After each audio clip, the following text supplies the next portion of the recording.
People say actions have consequences. Today, we are going to show you the consequences faced by those who perpetrated crime and chaos. Being a gang member often lands people in hot water with law enforcement authorities, and sometimes it can even get them a one-way ticket to life in prison. And that's exactly what happened to the 10 gang members we're about to discuss. Here are the top 10 reactions of gang members getting life in prison.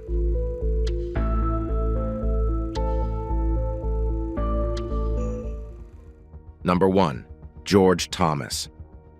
In a landmark verdict that sent shockwaves throughout the community, the Western Cape High Court sentenced George Gould Thomas, the renowned head of the dreaded 28th Gang in Bishop Lavis, to an effective 75 years in prison. Judge Chantal Fortuin issued the verdict, finding Thomas guilty on all charges. The most severe sentence was life in prison for each of the 7 deaths he was convicted of. In addition to being prosecuted for taking 7 lives, Thomas was charged with racketeering, criminal gang membership, conspiracy to commit a crime, inciting the commission of a crime, housebreaking with the intent to commit robbery, theft, illegal possession of firearms, and illegal possession of ammunition. All these crimes Thomas was convicted of were a chilling testament to his ruthlessness, according to the community. In 2008, Angelo Clayson met his tragic end in Elsie's River. Glenston Martin and Yusri Abrahams fell victim to Thomas's violence on the same day in Westbank. Haywen Stridham was brutally taken from this world in the year 2009. Cecil Barnes also met his untimely demise at the hands of Gorge. Gresham Boyson was robbed of his life in Kleinvlei. In the year 2000, Nidine Davids became another tragic statistic in this case. The case against Thomas and 18 of his co-accused began, and the trial in the Western Cape High Court made headlines. Initially, 166 distinct accusations were presented against the organization during the hearings. However, 2 of the defendants, Fred Williams and Jason Stinder, were found not guilty on all counts. Tragically, shortly after his acquittal, Williams was the target of an assault, showing the hazardous milieu surrounding the case. The leader of the gang smiled as he heard the sentences of his crew. He might have taken the sentences as trophies. Among the defendants, Thomas bore the legal consequences, receiving convictions on an astonishing 53 counts, resulting in his astronomical prison sentence. The ruling served as a powerful message to criminal organizations, demonstrating that justice would be served, no matter the time it took or the complexity of the case. The lengthy prison term handed down to Thomas reflected the severity of his crimes and the immense impact they had on the community. Number 2. Abel Gallegos. Abel Gallegos was charged with a variety of crimes, including second-degree abduction, retaliation against a witness, and tampering with a deceased corpse. The victim, Simone Duran, who was 28 years old, passed away due to Gallegos's evil scheme. According to reports, Gallegos contacted Duran over social media and persuaded her to meet with him, along with Rene Rosales and Alonso Quintara. Duran had no idea this seemingly casual meeting would develop into a terrifying nightmare beyond her wildest dreams. Duran was lured into falling into a trap, abducted against her will, and forced into a terrifying ordeal. She begged for her life as Gallegos mercilessly assaulted her with a firearm, not once, not twice, but 10 times. If that wasn't enough, Gallegos then lit her on fire, a final act of cruelty beyond conception. The fact that this was not Gallegos's first run-in with the police is simply repugnant. In fact, this was his 6th felony conviction, revealing a troubling pattern of illegal behavior. Furthermore, he has had his parole or probation revoked at least 8 times. The total disrespect for the law and human life is very upsetting, and we wonder how such people can freely roam around us in our neighborhoods. During the trial, the presiding judge, Judge Phillip, voiced his surprise at Gallegos's casualness in committing such horrible acts of cruelty. He looked so calm as if he had done nothing wrong. Gallegos could no longer survive in society, the judge said, apparently disturbed by the gravity of the crime. He gave Gallegos a punishment that reflected the seriousness of his actions. Life in prison without the possibility of release plus an extra 63 years. "You can't live among us anymore," stated Judge Philip McNulty. His associates were likewise not spared. Quintana, who was classified as a chronic offender, was sentenced to life in prison plus 160 years by the judge. According to the district attorney's office, this was his 3rd criminal conviction. Rene Francisco Rosales, who is 36 years old and belonged to Lakewood, was also sentenced as a habitual criminal. He was sentenced to 150 years in prison. This was his 7th felony conviction, according to the district attorney's office. The punishment is an important step towards justice for Duran and her bereaved family. It assures the community that Galagos will never roam the streets of their or any city again, posing a threat to civilization. It cannot, however, undo the sorrow and agony inflicted by his ruthless deeds. Number 3. Trinitarios. 14 members of the renowned Trinitarios gang were charged with a number of crimes. These allegations come from their involvement in the heinous crime that took the life of 15-year-old Lisandro Jr. Guzman. Jr. Guzman was being pursued by the gang on a fatal night in 2001. The pursuit was in retribution for the day before's shooting of one of their own gang members. Security cameras from both inside and outside businesses caught the terrifying events in graphic detail. Guzman sought sanctuary in a nearby bodega, expecting to find protection behind its walls and desperate to escape his pursuers.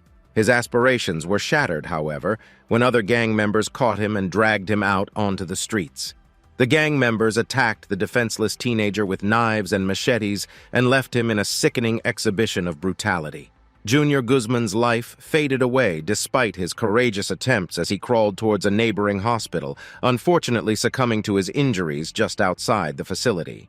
The entire ordeal was captured on CCTV video inside the shop, as well as on cell phone video taken from an overhead angle by a resident of one of the building's upper floors. The bodega owner was deeply affected by the horrible incident. After viewing the security tape of the attack, the bodega owner's mother suffered a heart attack and died. The bodega owner himself had depressive thoughts and needed to see a therapist. The horrifying CCTV footage, which was stunning in its violence, quickly traveled throughout the internet, creating an outpouring of rage and sadness within the community. An entire year after Guzman's death, the trial of his attackers finally concluded. The judgment was unanimously guilty for all defendants. The sentences ranged from 12 years in jail to life in prison without the possibility of release. However, only days before the airing of this film, the Supreme Court reversed the life sentence without the possibility of parole, citing concerns about a fair trial. Among the case's intricacies, one heartbreaking element sticks out. The 15-year-old victim passed away as a result of mistaken identity. This awful tidbit adds another dimension of sadness to an already heartbreaking story.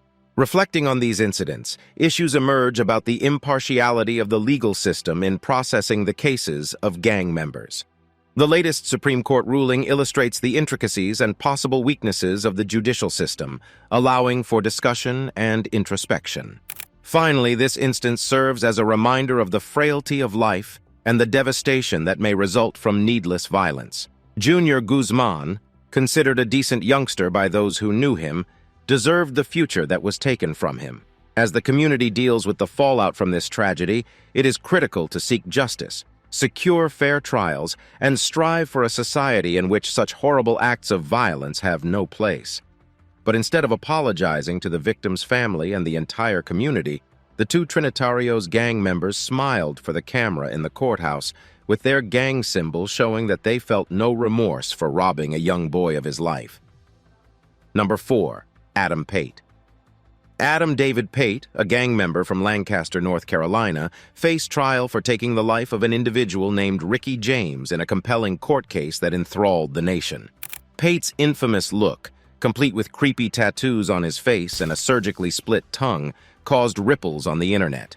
Pate's most conspicuous tattoo was the number 974 boldly inscribed on his neck, a mark of his commitment to the renowned Gangster Disciples, one of North America's most well-known gangs. However, it was his horrible crime in October 2000 that rocked the town to its core. Pate, who was just 25 years old back then, lured James into a forested location and brutally took the young man's life.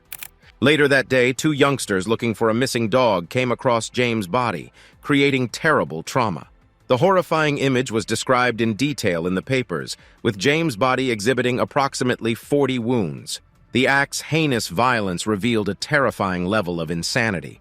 When questioned by police, Pate, on the other hand, exhibited no remorse for his actions. Reports say he scolded James callously, questioning the prudence of drinking in the woods with someone who resembled him. Pate demonstrated a blatant disregard for the gravity of his act, even in the constraints of an interrogation room. During the trial, heartbreaking testimony was offered, including that of Ricky's distraught brother. The courtroom heard a mourning family's sincere statements, expressing their great anguish and wish for justice. Life without Ricky rang through their remarks, and their calls for justice echoed throughout the courthouse's hushed hallways. The tragic story of violence and the search for justice unfolded before the viewers' eyes as the trial progressed. Truth and accountability were fought in court against the backdrop of Pate's horrific appearance and the terrible loss of life. In the end, justice was served when the jury returned their verdict. Pate was convicted of first degree, his crimes finally coming up against him. The courtroom was filled with a mixture of relief and sadness, knowing that no verdict could bring Ricky James back, but hoping that it might provide some comfort to his bereaved family. Pate didn't show much emotion as he was sentenced to life in prison, but for just a fleeting moment, there was a creepy smile on his face, showcasing his utter disregard for the lives he had ruined. Number 5. Tariq Jackson. Tariq Jackson was a gang member who was responsible for the fatal shooting of Keandra Duff, a member of the opposing Epson anti-Gami group. The mood in the crowded courtroom was fraught with emotion as the sentence took place. Duff's mother, Marquita Claiborne, bravely testified, detailing the heartbreaking moment she learned her son had been brutally assaulted with a firearm and had lost his life during a street party in 2000. She described how their entire lives had been flipped upside down, emphasizing the consequences of such actions for everyone concerned. She said, "I remember dropping to my knees and I just cried out and cried out." While expressing her sadness, Claiborne blamed the widespread gang culture in which both her son and Jackson had been enmeshed. Jackson, who appeared to be regretful for his conduct, listened closely to Claiborne's remarks. When given the floor, he addressed the Duff family, recognizing the far-reaching ramifications of his decisions. He expressed profound sorrow, claiming that he had no idea how many individuals would be harmed by his choices. He realized the anguish of a mother burying her son and expressed his own wish for change, realizing the devastating impact his poor decisions had on both his own and the victims' families. Despite the gravity of the situation, Jackson issued a caution to other gang members, reflecting on his own decisions and emphasizing his opposition to the harmful lifestyle. He wanted it to be known that his family did not teach him to be a nasty guy and that his acts did not define him. Jackson pleaded guilty to second-degree armed robbery, firearms charges, and perjury. As a consequence, he was sentenced to 40 years in prison for second degree and an extra 2 years for felony weapon charges linked to the armed robbery. All parties involved displayed incredible forgiveness and understanding throughout this situation. While the scars may never entirely heal, there is hope that each individual might find a way forward through repentance and introspection. It serves as a reminder of the devastating impact that bad decisions and gang culture can have on individuals and communities. Number 6. Montana Baronet. Montana Baronet, also regarded as Baltimore's top trigger puller, was sentenced to 2 life sentences in jail, essentially ensuring that he would likely never see freedom again. Prosecutors described him as a ruthless guy who was responsible for 6 slayings that had a long-lasting impact on the community. Understanding the inner workings of someone's mind and their motivations can be a difficult undertaking, but in Baronet's case, everyone was aware of how terrible a person he was. Valencia Bullock, the mother of one of Baronet's victims, Antonio Addison, addressed the judge vehemently, stating her view that Baronet was the personification of evil and referring to him as the devil's child. The sorrow of losing her child was unbearable, and she wondered how someone could be so evil. She described the gap left by her son's departure, as well as the catastrophic consequences of the Baronet's actions on her family. Baronet was recognized as a significant figure in a narcotics ring operating in the Sandtown area. Prosecutors said he was part of a squad of masked shooters who opened fire on the University of Maryland-Baltimore campus in the year 2000. 3 people passed away as a result of the ensuing tragedy.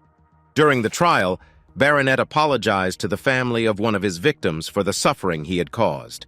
He sought to shed light on his background by emphasizing his church attendance, his qualities as a nice friend and relative, and his seeming normality. His comments, however, could not reverse the catastrophic harm that had been done. Prosecutors said the group took the lives of 9 people, intimidated witnesses, and sold at least 1,000 grams of narcotics in the Sandtown, Winchester neighborhood. Prosecutors alleged that Baronet was liable for 6. To have one person responsible for that many crimes and that much destruction in this city, I'm just very glad that justice was done and he has been removed from the community, U.S. Attorney Robert K. Herr, who attended the hearing, said. Judge Blake, who presided over the case, noted that Baronet could ultimately realize the seriousness of his acts, although this had not yet occurred. The judge recognized the need for a life sentence since there appeared to be no other option given the gravity of the offenses committed. Number 7. Lee Rios. Hampton Superior Court Judge Mark D. Mason sentenced Lee Rios to life in prison without the possibility of release. The conviction arose from the fatal shooting of 18-year-old Kenneth Lopez. In the year 2015, Assistant District Attorney Max Bennett gave an impact statement on behalf of Lopez's bereaved family during the sentencing hearing. They expressed their tremendous sorrow and disbelief at Kenneth's passing, saying that his absence still weighs hard on their hearts. Recognizing the required penalty for first-degree death, Judge Mason imposed a life sentence without the possibility of release. However, he also sentenced the defendant to 15 years in state jail for improper storage of a high-capacity handgun. Mason supported his judgment by mentioning the presence of small children near the poorly placed handgun, emphasizing the need for repeated sentences in some cases. Bennett, the prosecuting attorney, characterized the crime as a meticulously planned and aggressively pursued act. He emphasized that Rios had made a conscious choice to entice Lopez out of his home, enlisting the help of fellow gang members of the Latin Kings gang. Bennett further revealed that Rios had exhibited a disturbing sense of excitement and even boasted about taking lives after committing the crimes. In her closing argument, defense lawyer Mary Ann Stamm sought to discredit the prosecution's case, emphasizing that the only evidence against Rios came from witnesses seeking leniency for their own charges. Stamm pointed out the turbulent history between Lopez and Rios, both former members of the Latin Kings gang, suggesting that their falling out may have influenced the witnesses' testimonies. After hearing Lopez's family's heartbreaking testimony, Judge Mason noted the conversations about Lopez's actions leading up to his terrible death. Regardless of his earlier transgressions, he emphasized that every life is valuable and deserves justice in court. Lee, on the other hand, was cool, while the victim's family was sobbing. Stamm completed her defense by arguing that Rios had merely mixed with the wrong crowd, noting that his previous longest term had been a year in prison. Rios's sentence was a watershed moment in his life, assuring that he would spend the rest of his days behind bars for the horrible act he committed. Number 8. Victor Rodos. Victor Rodos, an alleged member of the notorious MS-13 gang, was found guilty of his role in taking the life of a 17-year-old teenager, Mond Wood, from Virginia. The horrible crime was carried out as a result of a phony narcotics sale conducted by Rodos via a series of text messages. Wood was drawn in by Rodos and 5 other co-defendants, unaware of the imminent danger. He was abducted and choked unconscious in the backseat of a car before being attacked with a knife. Rodos was charged with first-degree kidnapping. MS-13, commonly known as Mara Salvatrucha, is one of the world's most ruthless and brutal gangs. The gang began in Los Angeles back in the 1970s and 1980s and has since spread throughout the United States and Central America. MS-13 is notorious for its harsh tactics, which include assassinations, assaults, and human trafficking. It instills terror and wreaks havoc wherever it is felt. Members of the gang openly exhibit their connection through tattoos, displaying their devotion to the gang. During the trial, the jury rendered a decision that would have long-term ramifications for Rodos. The jury recommended that he serve 35 years for taking the life of the teenager, 10 years for kidnapping, and an extra 10 years for his role in the gang. The evidence from the medical examiner revealed the extent of Wood's injuries, including severe force wounds to the neck and the body, which eventually took his life. The defense tried to depict Rodos as a victim who got mixed up with the wrong person, claiming that his friendship with fellow MS-13 member Jose Correas Ventura led to his involvement in the crime. The evidence produced in court, however, suggested a different narrative. Rodos and Wood were clearly acquainted, and the texts they exchanged revealed the diabolical scheme that attracted Wood to the tragic site where he met his end. Rodos remained impassive and calm when the court read his sentence, but the verdict was celebrated as a triumph in the ongoing war against MS-13. The gang's reign of terror has left a path of bloodshed across the United States, notably along the East Coast, spreading dread in communities and putting countless people's lives in danger. The courtroom became silent as Rodos was carried away to begin his lengthy sentence, with a sense of relief flooding over the people present in the courtroom. The decision served as a reminder that even in the face of the most powerful criminal organizations, justice may prevail. Number 9. Carpio Brothers.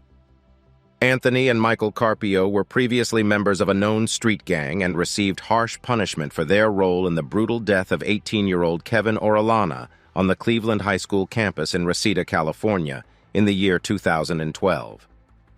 Anthony Carpio, who was 18 at the time of the crime, was sentenced to 16 years to life in prison, while his 20-year-old brother, Michael Stephen Carpio, was sentenced to 15 years to life. Los Angeles County Deputy District Attorney Scott Marcus imposed these severe sanctions. On October 31, 2017, a jury convicted both brothers. They were found guilty of one count of second degree against Orellana, who had no gang links. Michelle Pineda, a third co-defendant, was sentenced to 2 years in county jail after pleading no contest to one felony count of being an accessory after the fact since he knew about the crime. Anthony and Michael Carpio were known to have gang affiliations, and their participation in the crime was considered to be gang-related. On September 18, 2013, they were involved in a verbal dispute with Orellana and his pals on the high school campus. Unfortunately, the dispute rapidly turned violent, with Anthony repeatedly attacking Orellana with a knife. Michael contributed to the assault by restraining Orellana's friends. During the trial, the prosecution claimed that the Carpio brothers targeted Orellana with premeditation and malice, since he was not affiliated with any gangs. Evidence was given demonstrating that the brothers had previously threatened Orellana and had a history of aggressive behavior. The Carpio brothers showed sorrow for their acts and apologized to Orellana's bereaved family at the sentencing hearing. The judge, on the other hand, emphasized that their actions had caused unimaginable agony and suffering not only to Orellana's loved ones, but also to the entire community. The Carpio brothers' story serves as a vivid reminder of the perils of gang participation and the devastation that may ensue from gang-related violence. It is an unfortunate reality that gang-related crimes continue to plague communities worldwide, leaving behind a trail of shattered lives and heartbroken families. Number 10. David Parga. David Anthony Parga, a gang member, was sentenced to 50 years to life in jail for fatally shooting an unarmed college student outside a Halloween party in La Habra. Leland, a 27-year-old Cal State Fullerton student, was about to graduate with a double degree in business administration and accounting. Willie Washington III, Leland's brother, testified tearfully about the impact of his brother's passing away throughout the hearing. He characterized Leland as not just his elder brother, but also his best friend, someone he still aspired to be like. Willie Washington Jr., the victim's father, also spoke in court, expressing his great sadness and emphasizing that he could never forgive Parga for the destruction he had caused his family. "My son, I miss him terribly," he said. "I'll never be able to forgive you for what you've done to my family. I will never forgive you for separating my kid from his family."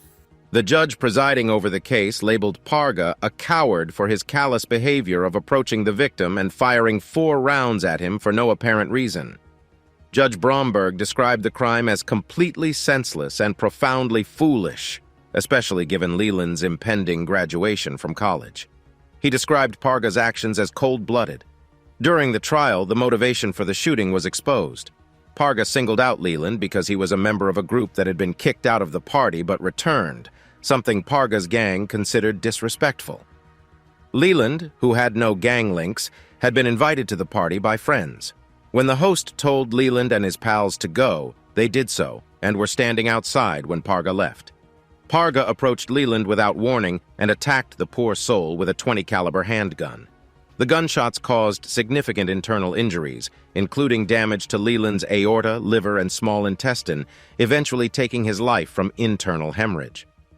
Witnesses on the scene verified Parga's participation in the incident.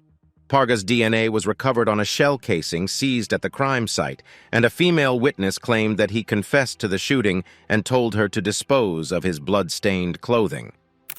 Addressing Leland's heartbroken mother, Bessie Washington, Parga acknowledged the victim's family's enmity but showed regret for what had happened. He admitted that nothing he could do would bring Leland back and apologized directly to Bessie. The terrible story of David Anthony Parga serves as a reminder of the deadly effects of pointless acts of violence. In court, Parga looked extremely remorseful, and it was evident that he wished he had never opened fire at the boy.